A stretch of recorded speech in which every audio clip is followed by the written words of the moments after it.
Saudara-saudariku yang terkasih, orang tua kami telah mengenalkan kami kepada Tuhan Yesus. Mereka semua, kedua orang tua kami, telah dipanggil Tuhan, mereka telah meninggal, dan mereka akan menghasilkan banyak buah.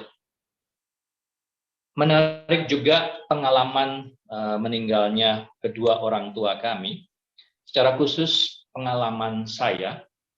Ketika saya memutar kembali mengingat-ingat, mama saya meninggal ketika saya bertugas di paroki. 1 tahun ketika saya bertugas di paroki, maka setelah itu mama saya dipanggil Tuhan. Setelah saya tabisan, lalu kemudian saya bertugas di paroki, dan 1 tahun kemudian mama saya dipanggil Tuhan. Waktu itu saya masih bertugas di Flores, dan ya, saat itu komunikasi di sana, sarana komunikasi di sana masih sangat sulit. Saya masih bisa membayangkan bagaimana dahulu kakak saya mencoba untuk menghubungi saya karena dia di daerah. Untung waktu itu saya masih pegang HP, walaupun sinyalnya sulit. Ya, waktu itu masih sinyalnya sangat sulit, dan pada saat itu di Flores waktu itu masih banyak pohon-pohon yang buahnya itu HP, ya. Artinya HP-HP dari masyarakat itu digantung di pohon.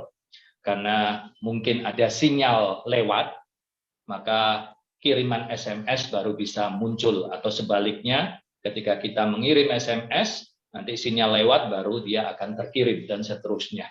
Itulah situasinya. Bahkan mungkin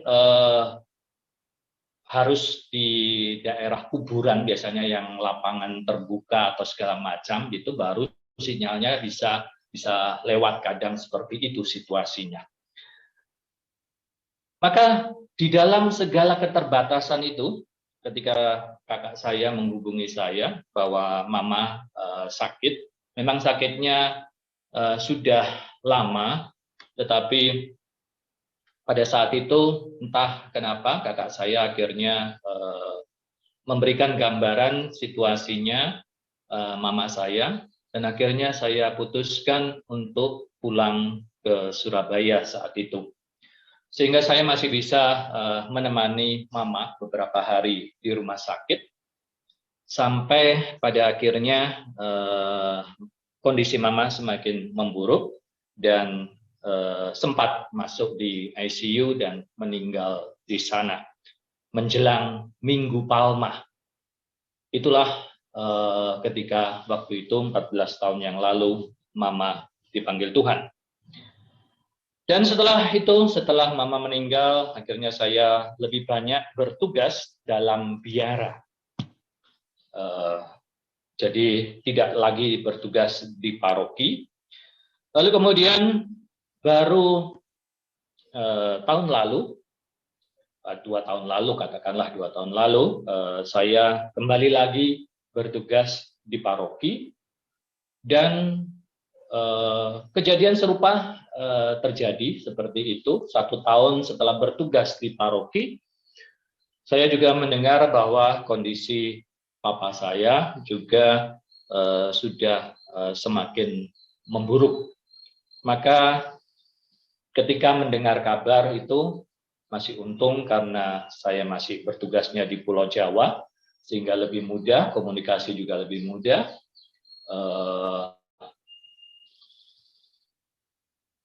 Sore ya malam lah, kurang lebih malam, saya mendengar berita, lalu kemudian papa kondisinya tidak bagus. Akhirnya saya putuskan untuk besoknya sudah langsung kembali atau pulang ke Surabaya.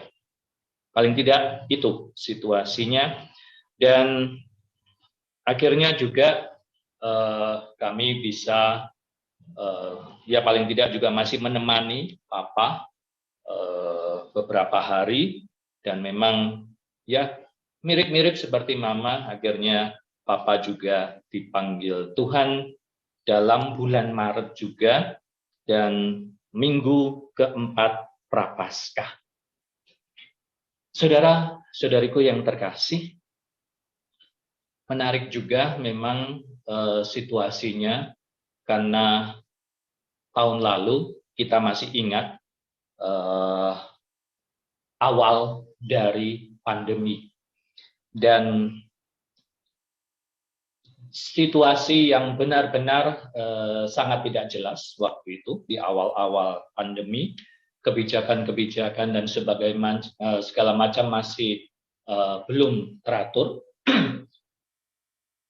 Dan di situ akhirnya saya juga bisa menemukan sesuatu yang baru, yang bagus juga, bahwa bagaimana ketika Papa yang mengenalkan Yesus kepada kami semua, tetapi akhirnya dia harus meninggal dalam situasi sunyi.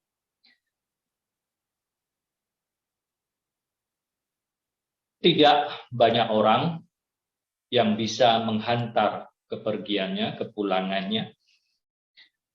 Sedikit berbeda situasinya dengan Mama.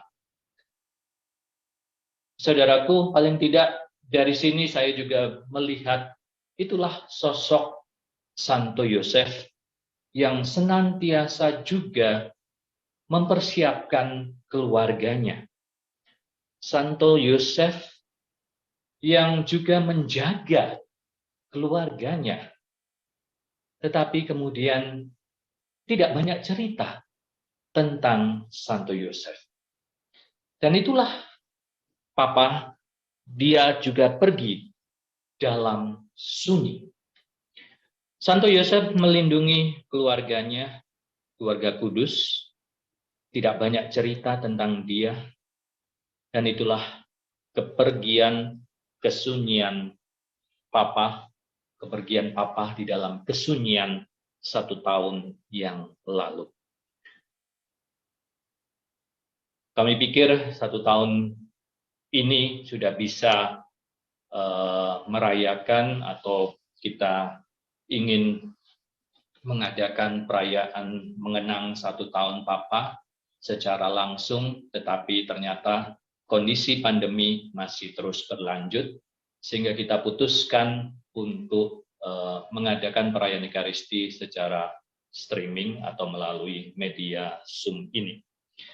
Saudara-saudariku yang terkasih, inilah kurang lebih kisah tentang kedua orang tua kami, dan bagaimana mereka mengenalkan kepada kami, anak-anak, tentang Yesus, dan menghantar kami semua juga untuk semakin mengenal dan mengikuti Yesus.